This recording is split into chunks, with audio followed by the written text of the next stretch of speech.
누가복음 22장 47절에서 53절까지의 말씀입니다. 다 찾으셨으면 다 같이 자리에서 일어나셔서 저와 여러분 한 절씩 교독하도록 하겠습니다.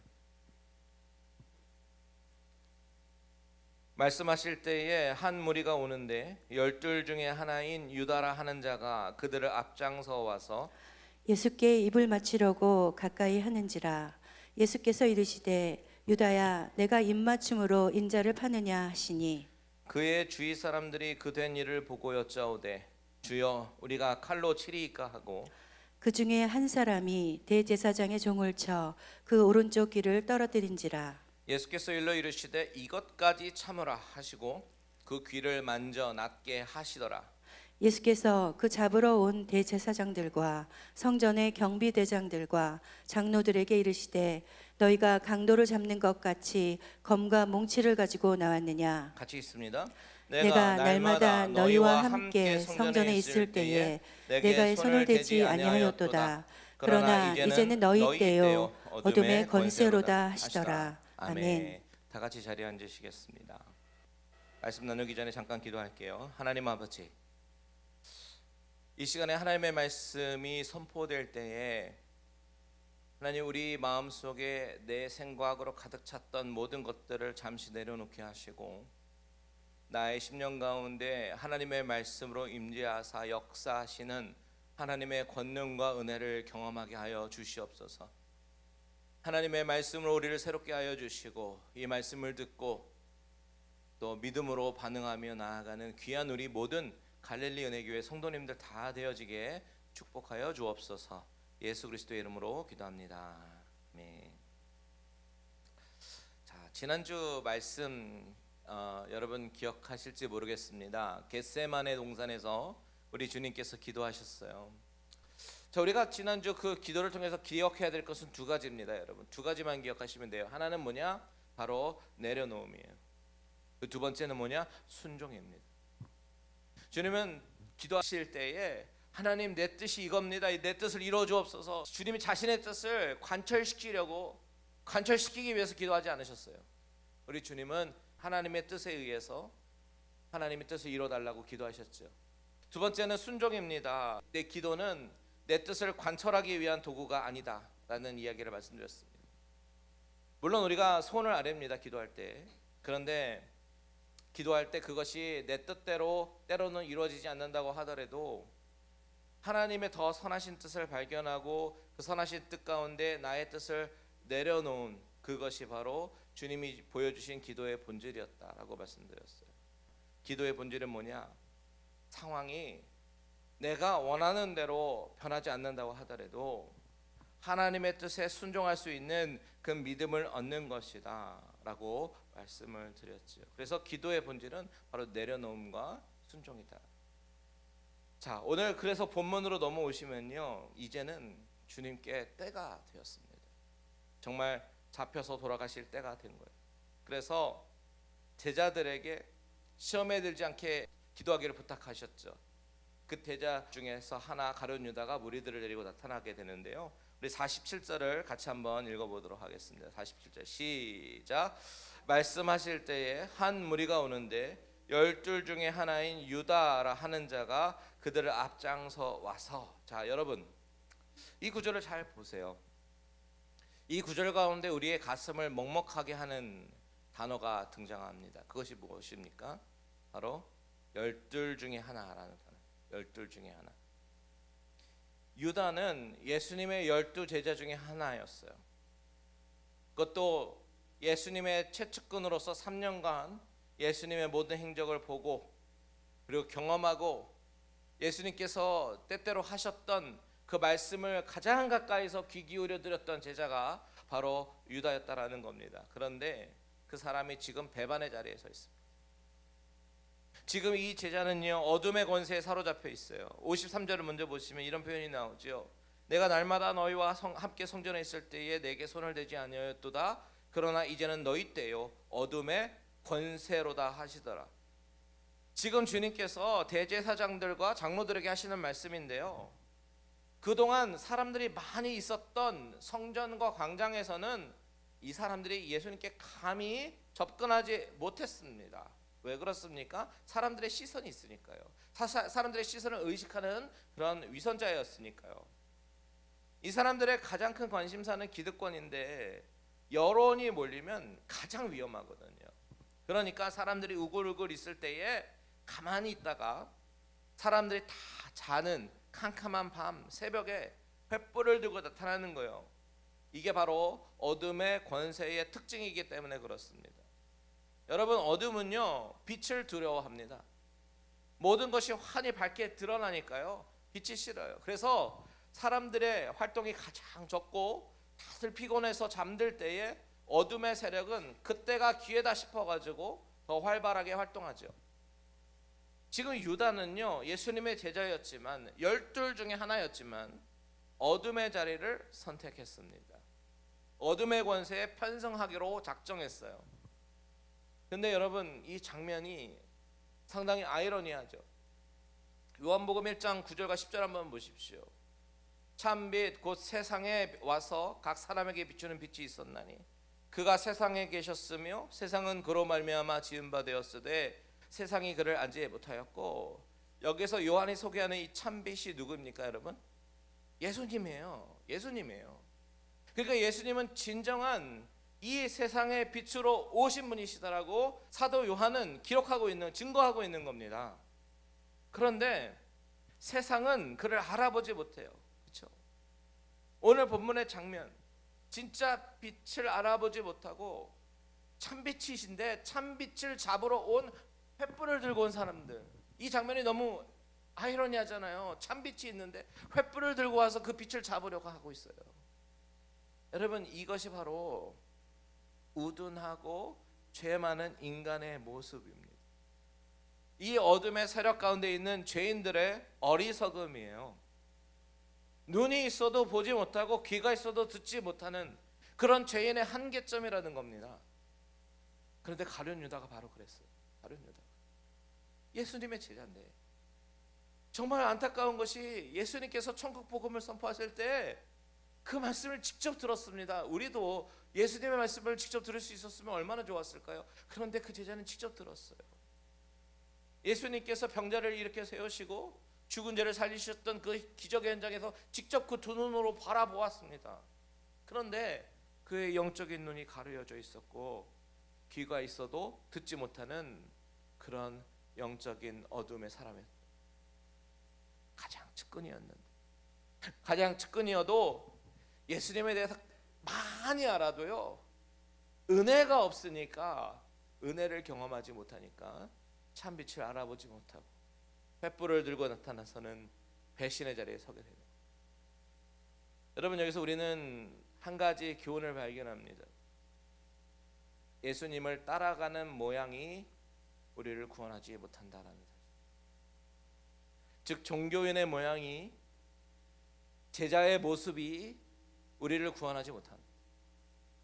예수님을 섬기고 제자로 따랐다고 하더라도, 열심히 신앙생활하는 것처럼 보인다고 하더라도 그 인사이드의 은혜를 경험하지 못하면, 빛 대신 주님을 인격적으로 만나지 못하면 그 열심, 그 지식은 오히려 독이 되고 해가 되고 만다라는 사실 우리가 알게 되는 거죠.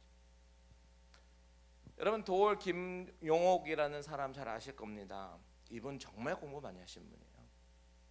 고려대학교에, 대만에 있는 대학교에, 도쿄에 있는 대학교에서 석사를 마치고요, 하버드 대학에서 박사학위를 받았어요. 무엇을 공부했느냐? 동양 철학, 서양 철학, 그리고 한의도 공부했고요, 유교, 불교, 그리고 기독교를 공부하기 위해서 한신대학교 신학대학에 가서 공부를 했습니다. 신학도 공부했어요. 기독교 집안에서 자랐습니다. 그리고 신학까지 공부하고 각종 학문을 접하고 박학다식한 분인데요, 문제는 이분이 기독교를 비판해요. 사실 기독교를 비판하는 것 자체는 문제가 안 돼요. 저도요 때로는 기독교를 비판합니다. 우리가 자아성찰을 하고 우리가 믿는 믿음이 올바른 믿음인가 점검하는 것은 너무나도 중요하다고 저는 믿어요. 잘못된 관행들이라든지 목회자들의 권위주의라든지 교회에 만연한 어떤 물질 만능주의, 잘못된 교회 병폐들, 이런 것들은요 우리가 자성을 해야 하는 중요한 부분이긴 합니다. 그런데 그 비판에는 전제가 있어야 되는데, 사랑하는 마음으로 건전한 비판을 하느냐 아니면 비판을 위한 비판이냐라는 거죠. 예수님을 인격적으로 만난 그 만남 가운데 은혜를 경험하고 은혜를 알고 그 은혜를 바탕으로 교회가 회복되기를 원해서 자성하면서 비판하는 거하고, 혹자처럼 하나님의 아들이신 예수님이 아니라 역사적인 예수, 인간 예수, 민중과 호흡한 그 역사 속의 한 사람으로서의 가치를 따지면서 마치 예수님을 역사 속의 성자 중에 한 사람인 것처럼 접근하고 이야기를 한다든지, 기독교를 다른 종교들과 동일시시켜서 동일선상에 놓고 종교다원주의로 시각을 가지고 이야기를 한다든지 하는 것은요, 아무리 그 사람이 지식이 많고 박식하다고 할지라도 그 지식이 하나님을 인격적으로 만난 그 은혜 위에 놓여져 있지 않기 때문에 마치 오늘 본문의 가룟 유다처럼 예수님을 너무나도 잘 알지만 배반하는 자리로 갈 수밖에 없다라는 사실을 보여주는 거예요. 여러분, 우리가 많이 아는 건 중요합니다. 그런데 은혜 위에, 은혜와 믿음의 반석 위에 우리는 알아야 됩니다. 이 예가 분명하게 나오는 곳이 사람이 누구냐? 바울입니다. 바울을 보면요, 바울이야말로 그 당시 최고의 지식인이었어요. 당대 최고의 선생님이었던 가말리엘 선생님 밑에서 배웠다라고 한다면요, 게임 끝입니다. 설명 더 이상 할 필요가 없어요. 최고의 명문 코스를 밟았다는 이야기입니다. 바울은요, 우리가 사도행전에서도 배웠지만 유대말도 유창하게 하고 헬라말도 유창하게 합니다. 역사적 지식과 학문적 깊이가 아주 대단한 사람이에요. 그런데 그가 예수 만나기 이전의 모습과 그 이후의 모습 얼마나 확연하게 다릅니까? 한때 예수를 믿는 자들을 오히려 핍박하고 잡아들이고 괴롭혔던 그런 사람이 한번 예수님을 만나고 하나님을 인격적으로 경험하게 되니까요, 이제는 그 마음속에 예수를 전하지 않으면 안 되는 그런 위대한 전도자가 되잖아요. 그렇다고 그의 지식이 바뀌었습니까? 아니요, 그대로입니다. 아니, 어쩌면 더 풍부해졌을지도 몰라요.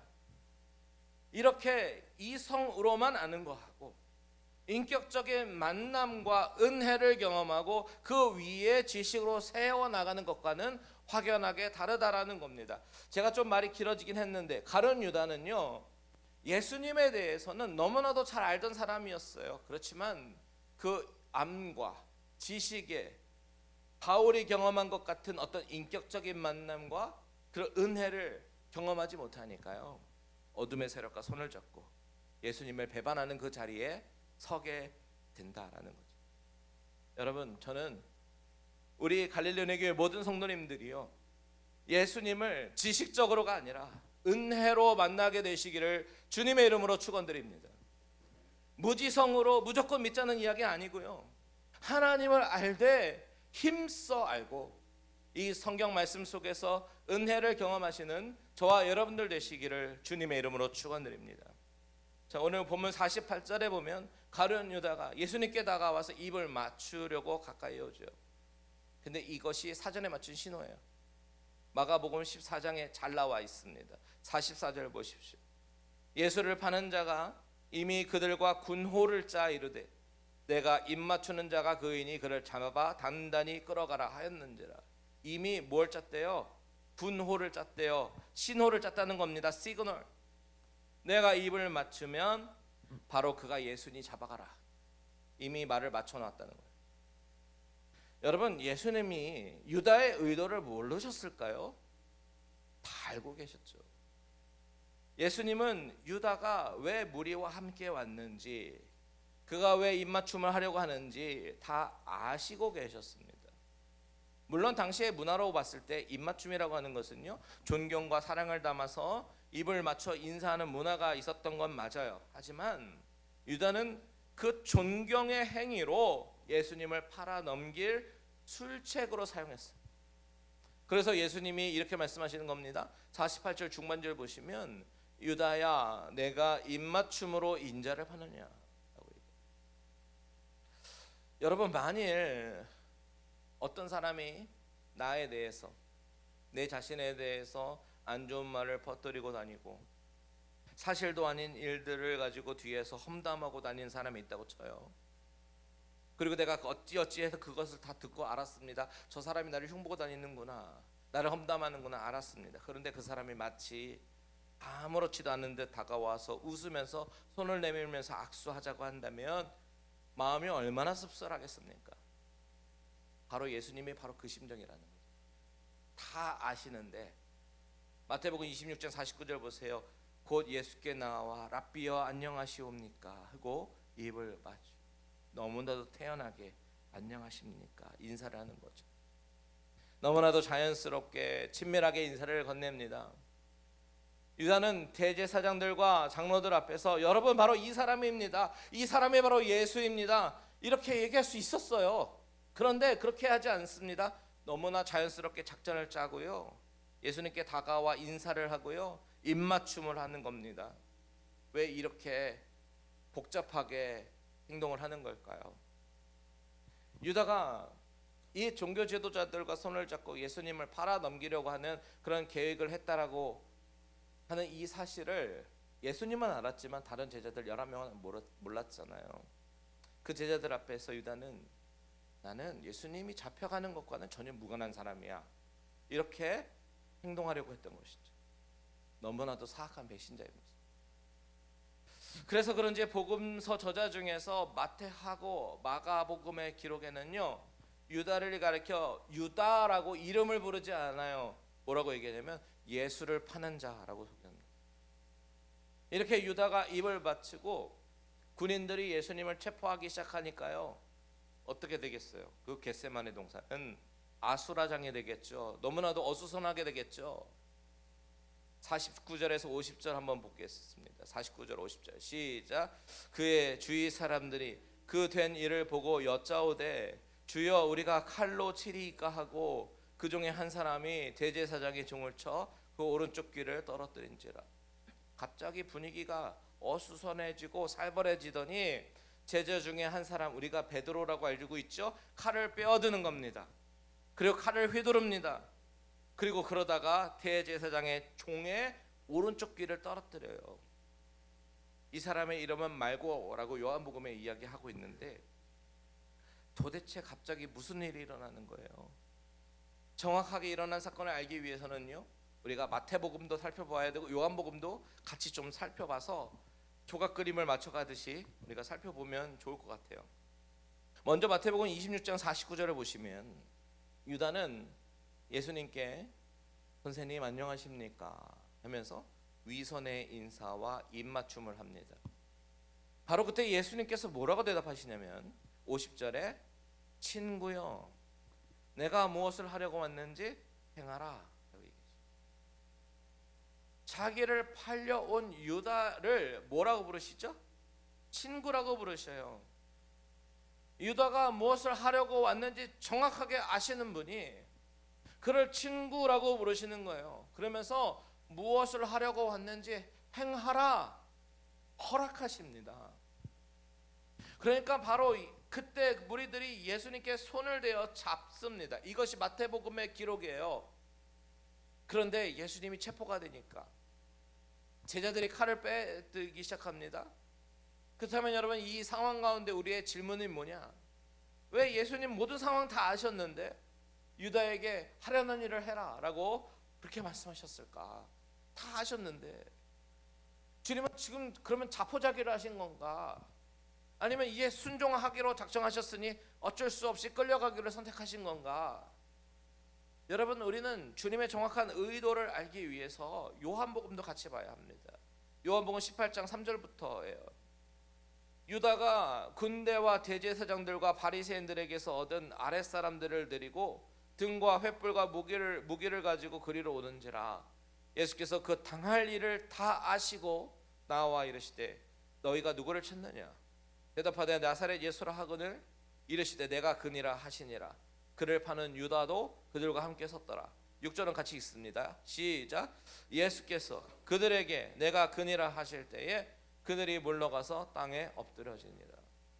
예수님이 내가 그니라 라고 말씀하시니까 무슨 일이 일어났어요? 그들이 물러가서 땅에 엎드려졌다.